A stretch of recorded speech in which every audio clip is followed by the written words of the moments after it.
I'm talking about Nairobi Water and Sewage Company. All right? Friday, I gave instructions, clear instructions.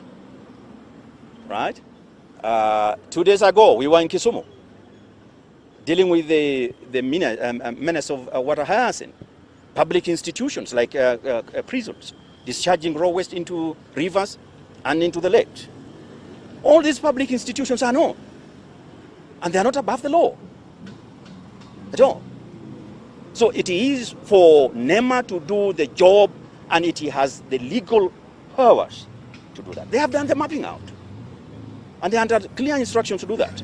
Those who are dealing with waste, and particularly the main sewers, which you can see are causing about 70% of the problem, have to up their game and fix those sewers.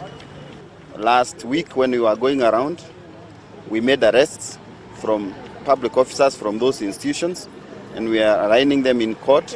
We are going to continue with that.